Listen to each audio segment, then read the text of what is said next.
Hey guys, welcome to the Horton Digital Podcast. So today we have Michael Toyber on the show today. He is the owner of Growth Marketing Agency based in Israel, Toyber Marketing.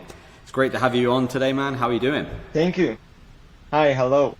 Hi, I'm very happy to be here again. It's my second time here. And the first Yeah, time was amazing, and hopefully this time we will discuss interesting topics again. 100% we will, yes. How important would you say it is as an agency to have a social media strategy? Um, it's important, but it depends if you are want to show yourself as a specialist in social media. Because if you are not, so social media is just one of the channels for promotion. So what I'm always saying is, if for one client, I have, if for one client, it's good to start promotion, maybe only on Google Ads or maybe SEO working for him very well. So this is the approach. This is the road that we need to take. And for us, I'm doing the same. So I think, and it's not necessary to have a very good social media. I don't think it's necessary at all, because if it's not working for you and it's not giving you customers and clients, and your customers not in this social media, so why would you make a post and stories in Instagram if all your customers are in LinkedIn? But if you're all customers in Instagram and you want to find them there, so yeah, you have to show Instagram, but not because you are an agency, just because you need to bring more clients. So this is how I'm thinking. I don't think every agency need to be on Facebook and Instagram and TikTok and everything. I think it's a lot of work, and not all of this will be profitable. So obviously you run your own marketing agency. How did that begin? Like, were you always business minded? Did you study business or anything? Or did you just decide you're going to go straight into entrepreneurship after school? Or did you actually work for an agency first? How did that come about? Well, I didn't have a degree, but I didn't went to college or to university. I decided, like, I worked a lot in sales, in stores and in other options, in other places, in other jobs, in sales, and I thought, like, I'm going to a college. That's what my big goal was in life, to went to college and to start learning business, and maybe working as a broker in stocks, something that looks nice to me, like to understand how the economics and everything is working out. But then I found out about drop shipping, which was like the beginning of drop shipping with eBay. So I started doing this. So I opened an account and I found a supplier, and I started to work in eBay as a drop shipper. And I went to a course with someone in a class. He teaches how to do it, like, in a professional way. And after that, I found, oh wait, there is something bigger than dropshipping. It's called digital marketing. It's called. So I said, okay, what it is, and I found a school, and I took a class of 6 months, um, and then the whole industry was open to my eyes, and I loved it. Like, I really loved it. I love the SEO, the Google Ads, the analytics, and then I found my first job, which was as a web analyst, and I started to work with big clients in the company. I was in charge of big clients, big companies in Israel, and after working there in this company for 6 months, I decided, okay, let's finish this. And I thought I'm going to find another job, but then a colleague of mine, she told me, well, maybe we'll start as a freelance. And I said, all right, like, if you can bring me clients, I can work for you. You will be the middleman. I will do the job, because she already established her own business, but she was looking for someone who were good in Google Analytics and Google Ads. Uh, and so that's how I started. And from becoming a freelance, I opened my own agency, and we are here today. And it was like 5 years. Yeah, time is running really fast. Could you ever go back to Yeah. working for someone else now? Now that you've been working on your own for a while? No, I don't see myself. Not because like I feel like I'm, like I don't have this ego. I'm the owner now. Nobody, I don't want a boss or something like that.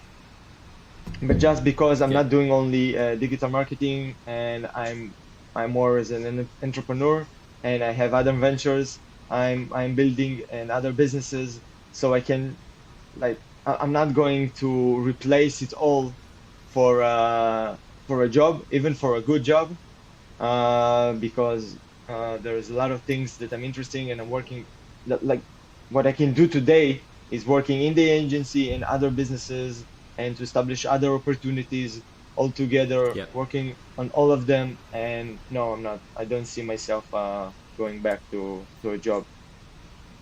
Okay.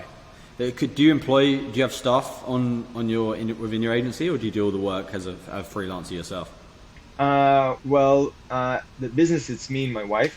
Yeah. I'm in charge in everything regard digital marketing and analytics, and she in Yeah. charge of the UX, UI, and brand strategy. Yeah. And so this is the local staff, and we have a team of developers, front and back, and a copywriter. So we're a small team. Yeah. We're working together. Most of my team is working with me from the beginning. Um, they were working for me as a part-time, and now they're dedicated team for us. So, yeah. Is it hard for you to, because you have people working for you? Is it hard sometimes to, or in the early days, was it hard to hand over that responsibility to someone else? Because I know a lot of people struggle with having that because they like to make sure the quality is up to their standard.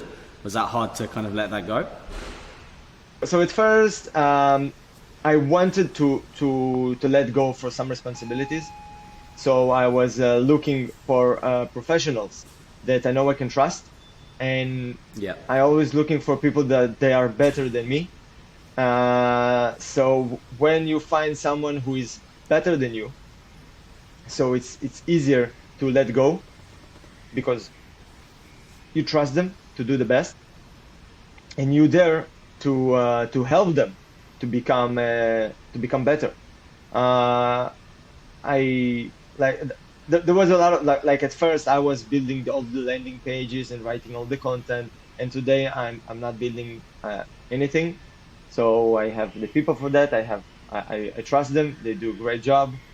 So it takes time. I understand the struggle, but it's a necessary struggle to grow your business, because as a business owner you can't do everything. You have to let go of things and responsibilities, and and you have to be in charge of the growth. And it was one of my biggest mistakes at first. I tried to do everything, and I didn't understand that time is money. So I lost a year, I think, with that mistake. But we all have to do mistakes to learn from them. So it was yeah. So you have to let go of responsibilities. You do, absolutely. A little bit of a change of topic. So with advertising now, obviously everyone uses mobile phones. Do you think now Yeah. advertising for mobile is more important than advertising for desktop? Or does it depend on the industry you're advertising for? Industry, for sure. Well, in Industry, yeah. B2B, I see it many times. Yeah. In B2B, it's amazing, but we see in the analytics that on the day jobs, we have the leads coming from desktop, but our very high quality leads coming on the weekends, which is funny because it's a B2B, but they using the LinkedIn or Google Ads or even Facebook. Um, After they finish the work on their weekends, when they're with their families, and they're using their phone. So in B2B, I'm a huge believer using desktop and mobile. Um, and like from the algorithm side, like every test I tried to run only for mobile, in Facebook, for example, the prices just goes higher because I'm trying to narrow my audience and they don't like it. Um, so even though I have more impressions in mobile, I still not narrowing the campaign only for mobile, just because I'm Facebook can do the work for me. They understand when the user is, when they are, and they can they can do the impressions by themselves. I'm not suggesting from my end, not suggesting to narrow the audience only for mobile. But you have to make landing pages and the design for mobile first. And even though like you even if you have a very beautiful design and a very beautiful idea, and you can make it responsive to mobile, so yeah, we decided to not doing it anymore. We're trying sometimes even make the UX in mobile first, and then try to make the adjustments on desktop, because we have like 85% leads from mobile. Yeah, I'm finding that a lot as well. 75% on average is of the clicks and traffic is coming through mobile, and then a much smaller part is coming through desktop as well. Yeah, it's interesting. It's interesting. It's just been a massive shift in the last decade, I think. Do you think blogging is still relevant today? Yeah, I think content is the king, and it's still important 5 years ago, and it's important today. I even think today you have even an opportunity, because there's a lot of new niches that people know that they need to create content on TikTok and Instagram and Facebook and LinkedIn, but they forgot that people Yeah, search on Google. yeah, So there's an opportunity now to use a lot of great niches that you can open a blog and start writing, and you will have like you will rank high in no time, because there's not a lot of competition there. So yeah, I'm like, I decided for my business that this year we will we will create more text content, let's more blog, more great articles, because people do read, and they like to read, and you can see it in Google ads, in Google searches. People use Google to find solution to the problems. Although now everyone is talking that TikTok is becoming the next Google, but I don't like I understand why, and understand like if people are looking for a restaurant, yeah, or a place, or some industries, um, but I don't believe that there will be someone that he was not he will looking only in TikTok without even make one search in Google. yeah. I can't see it replacing being used as a search engine like that, because people go to Google for Yeah, answers. Maybe TikTok's good. TikTok's good for finding. It's more like entertainment. I think people, if they have a question, they always go to Google. yeah. What's your favorite channel for generating quality leads? Yeah, I have a well, I love Google Ads. I think Google Yeah, Ads it's the most challenging, because um, people click, and it's easy to click, and you just need to click, and you need to catch the eye of the user like in 3 seconds in the landing page, and yeah, if it's working, it's amazing. So I love Google Ads, but in the social media. Um, I think I'm still a believer of Facebook because of the communities, which is something yes, that you don't have in TikTok and in Facebook. You have communities in LinkedIn, but the communities in Facebook, they are the professional communities. They are yes, very good. You have a lot of experts there, and you can share information, and you can learn. You can yeah, actually learn from case studies that people share on Facebook. yeah. And so, yeah, What I'm noticing now is a lot of fake accounts on TikTok and on Facebook as well. Um, it seems to be less. Actually, it's on Instagram also. All these social media platforms have so many bots and fake accounts. I really hope they do something about that Yeah. in the future. Can you see them? Can you see that being managed or that changing? Well, Twitter, they are trying to do something Yeah, with that. Elon Musk is trying to do something with the bots, with all the fake yeah, accounts and the fake content. I yeah, think it's not in their priority to to to find who is not real, because, well, let's think about it from a different point of view. um, Nobody really care if they know the account, or if it's a fake or not fake account. What they really care is the content. So I don't care if you will open a fake account and your name will be Sam Musk, and you will start putting a great content that people love and it share and it's true. So why will Facebook delete your account just because you didn't verify it? Your content is good. You bring traffic, people follow you. So I know that there is, like, in Israel, there are a couple of accounts of famous pages that I follow, that no one knows who's behind the account. We don't know, yeah, but we love this account and we follow this account. So I don't think this is the problem. I don't think it's in their priority to start removing and moderate all these fake accounts. They're yeah. concentrate in the content, in fake content, fake news. There's a Oh, obviously there's a lot of censorship that has gone on over the last couple of years on YouTube, all the social media platforms. Something which something which annoys me about this, I think, is yes, fair enough. Everyone, well, firstly is everyone's entitled to an opinion in my view. Like, everyone should be able to say what they want, yeah, but also the people who do get censored, they censor them, and then there's still a lot of content which is, I think, really, like, either inappropriate still on the platform, like, which they allow clearly. Like, there's people selling steroids, there's people posting, like, kind of pornographic images, there's people who post, like, shootings and crime and stuff like that.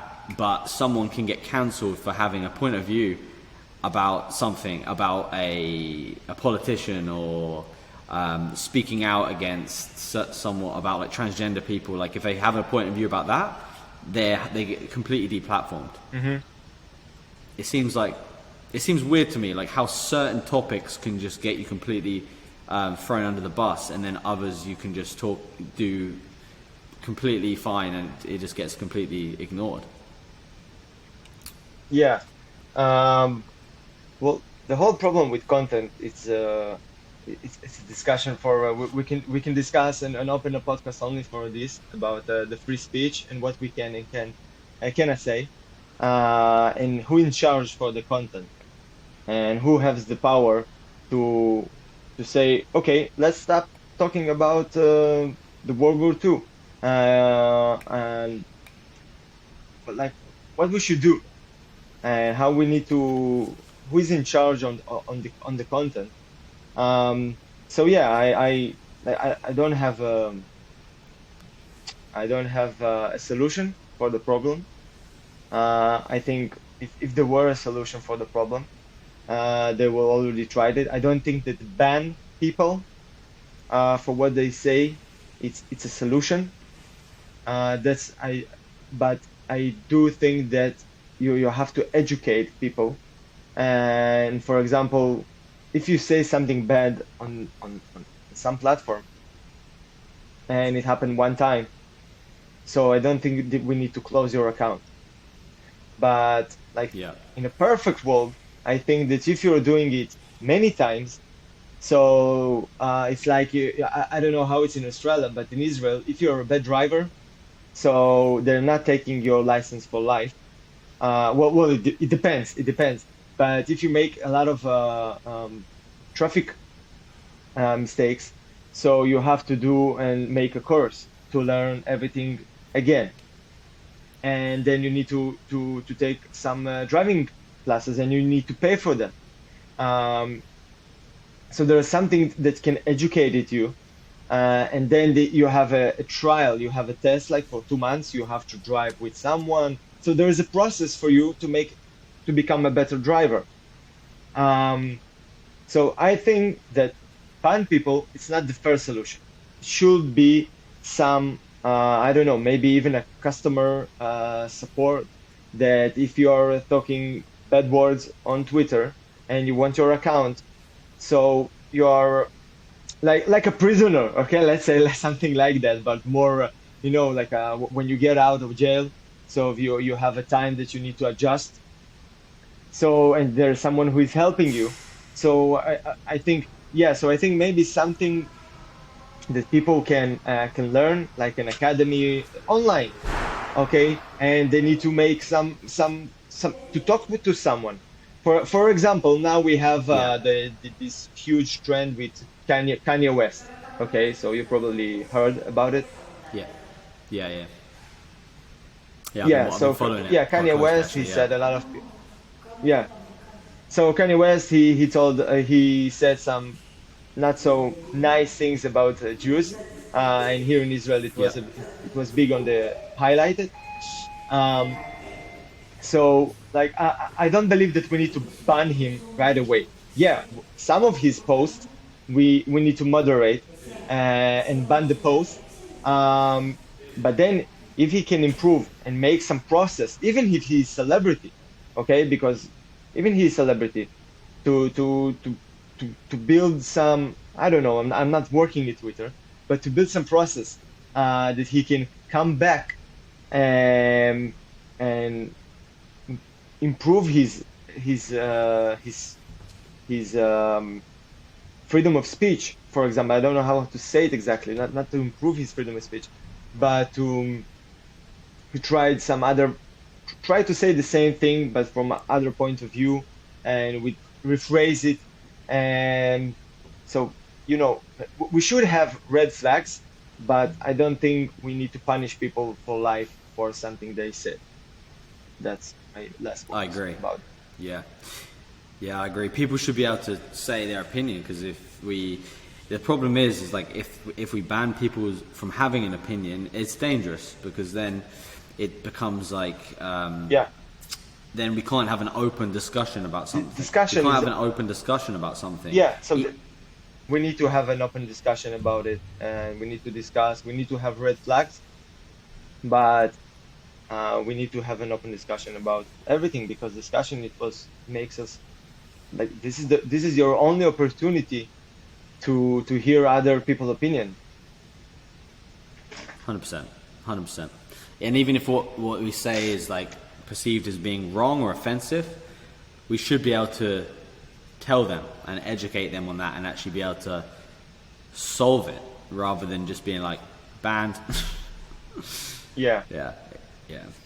So clients are very, not all, but a lot of clients are very driven by price. They want to get great results and not really spend that much, which I understand if they don't know the amount of work that goes into it.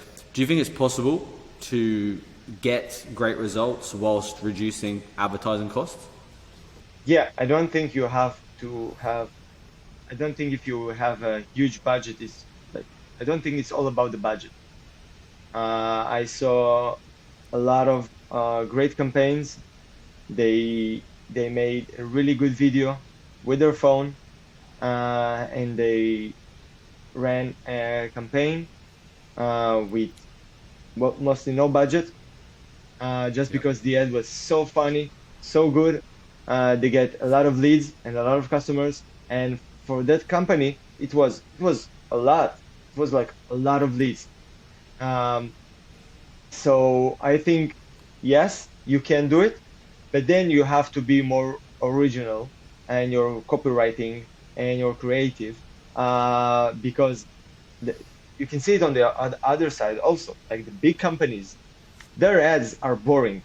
Most of their ads are boring. They are not converting direct. They're not even the landing pages. They're not. They don't have like a design conversion strategy or something like that. So, but they have a lot of budget, so they can allow to make a lot of impressions, and hopefully you will click. because they don't really care about the CTR. Uh, but in small businesses, yeah, and it's all about attention. So you can make a great ad with no budget, and you can use your marketing budget only for the ads. And yeah, I definitely believe I have case studies for that from my experience. For some companies, for small businesses, we made a funny ad with some creative. It was really direct for the pain, and we get a lot of leads for like $600 for ads, which is like nothing. So the content is king. Um, so if you, let's say a client has a Content is budget king, of, yeah. let's say a client has a budget of like $5,000. Would you go all in and put that whole 5,000 into your campaign straight away, or would you start off with maybe 500 or 1,000, test, and then scale up from there? Yeah, I always test. I'm Yeah.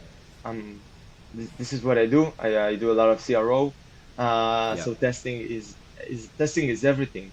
So you have to test and not just show all your cards. You have to build the strategy, because if a strategy is working for $500, so it Yeah. will work for $5,000, but you need to know how to scale, because because maybe for some platform you will use only $2,000, and you will use another $2,000 for a different platform, Yeah. and you need to see how it works in your funnel. But yeah, first you have to test. You can just take the ad and run it for the whole amount, for whole $5,000, because you can learn today in paid advertisement. After 4 days, you have a lot of information, you have a lot of data, and if you know how to analyze it, you know how to improve, and you can run another test and another test, and you have to test. Just test everything. Don't afraid to test. Sometimes the most like stupid titles, they're working like perfectly, because people are so exhausted of this all a lot of smart creative. So sometimes just I do ads in Facebook and I do it very well. So hire me, and this is my results, and it's working amazing, Amazing. because this is exactly what people want. They're looking for someone who knows Facebook ads, and they want to see for what Yeah. companies he's working for, and what his Yeah. results, and that's it. They don't need something, they don't need anything else. So it's like the opposite of the right way to do it. It's more of a going against what is normal to stand out more. Yeah, I think today, because everything is about attention, and people Yeah. like 2 3 years ago, Google, I think it was Google, there was um, a number. They said that people have 3.2 seconds in a website, and this is all you have for attention, the first 3 seconds. And now it's even less, because they have videos and they have other kind of content.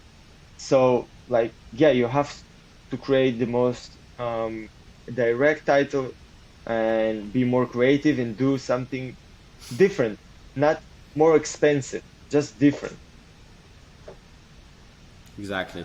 So I know Reels, using short form video content it still is very relevant and great for engagement. People's attention spans are getting shorter and shorter. What do you think going into 2023 will be some marketing trends that are quite popular? Marketing trends. Oh wow. Well, I think I see a grow in LinkedIn, because I don't know why, but I was like 2 years ago. I used to have LinkedIn, but I didn't like it didn't want. I didn't have the app on my phone. Okay, let's say like that.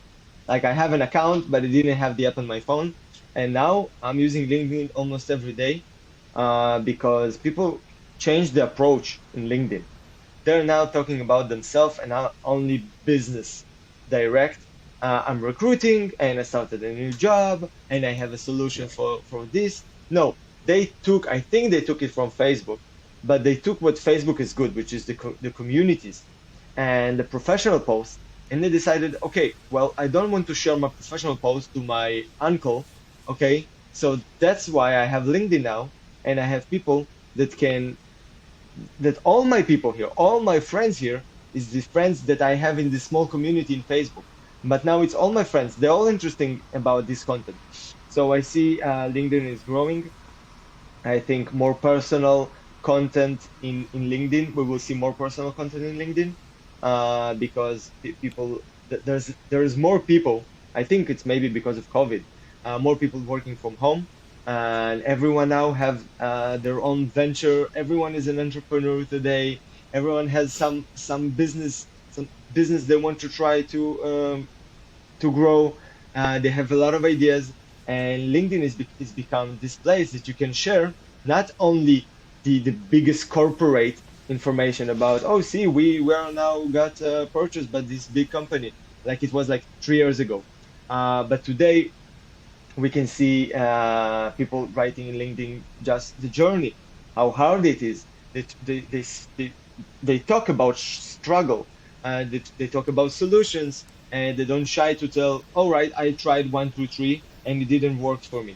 But then I found this guy, and this guy helped me, and this is how it went. And people talk about small businesses like stores, or someone have some small business in his house. So I would say LinkedIn. And what about shorts? Do you use YouTube? YouTube Shorts? Yes, yes. Yeah, I pretty much repurpose my reels. So I do the long form content, which I then take snippets from, and I create reels, and then I post those reels to TikTok, Facebook Reels, Instagram Reels. Sometimes I share them on LinkedIn if I feel like they're appropriate, and I also share it to YouTube Shorts as well. So that's like 5 places from one video that I post one video Amazing. to, one reel to, and Amazing. it gets Amazing. yeah, it's working really well. The engagement is is really is good. I've actually noticed the engagement on Facebook Reels has been the highest, which like some of these Really? yeah, some of the engagement on Facebook Reels is 10 times that of Instagram Reels. I think they're trying to, it's like supply and demand. They're trying to, because people kind of Yeah. moved away from Facebook, went more towards Instagram. Facebook has obviously allowed people to have more reach now, and there seems to be really good opportunities using Facebook Reels. I would definitely recommend using them for your short form content. No, well, like I wanted to say TikTok because I see everyone is on TikTok, but from what I read and from what I see in in the professional communities, Yes. TikTok get to some level that this is the top, and now people just stuck because they don't have something new. So you just need to continue doing the same thing, and the whole Yeah. TikTok is based on copy paste. Well, someone is need to be the creative to Yeah. come with this dance or this idea for a trend, and the all other community need to copy paste this idea. Yeah. And LinkedIn Yeah. is different, and YouTube. Well, I love YouTube all the time. I Yeah. started when I started as a freelance. We discussed this on our first talk. When I started as a freelance, I really wanted to help musicians. So I was promoting musicians in YouTube and Google Ads. And now when I see the shorts on YouTube, I love it. Like and I see a huge growth in shorts because it's great Yeah. because you have the big content if you want it, and you have the Yeah. small content if you want it. So you just need to choose between both, but you don't need to get out from the app to other app. So I love it. Like I think we will see something amazing there. Yeah, YouTube Shorts. Yeah, the engagement on YouTube Shorts is really good as well. Quite often, the amount of views you can get on a short is way more than you can get on the long form video. They seem to be really Yeah. pushing the shorts algorithm. yeah, they are really pushing it. I see all the time, and they know everything about you, which is amazing. Because all the videos I have like in Instagram, I can say that maybe 50% of them are relevant for me, and some I just see Yeah. because they're, I'm wasting my time basically. But on YouTube, in Shorts, every video is very relevant to my hobbies, to my interests. Even the entertainment is something I love. They know everything about you, Yeah. which is scary, but Like I love when I see suggestions. content Yeah. and it's, yeah, the suggestions and everything. You just slide, and every content, every short is something that's okay. I love it. I love it. I love it. I love it. Everything is relevant, and it's not like that in Yeah. TikTok, and it's not like that in Instagram. Well, No. Google, maybe Yeah. they know. Maybe they're recording this video. That's why we have a delay. Probably. Yeah. Yeah. The YouTube suggested videos is so addictive. Sometimes I just, if I'm bored or if I'm at work, I need something to listen to.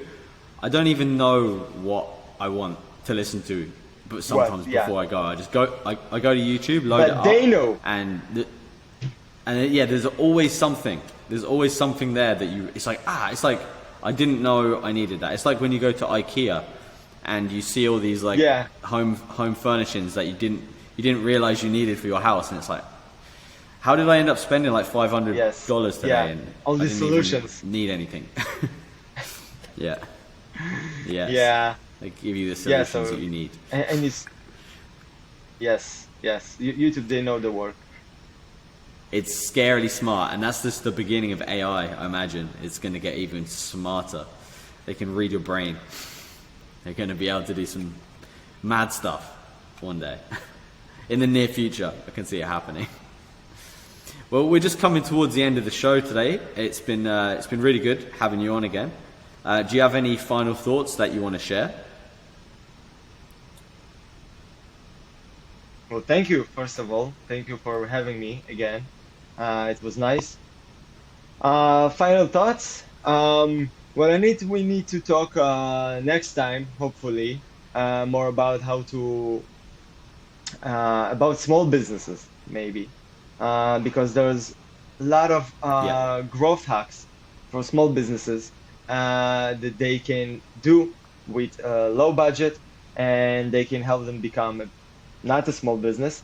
And there's a lot of opportunities, and all they need to do is just to hear about these solutions and to try, because as a small business, you have to understand that if you have the time, you have a lot of great opportunities out there.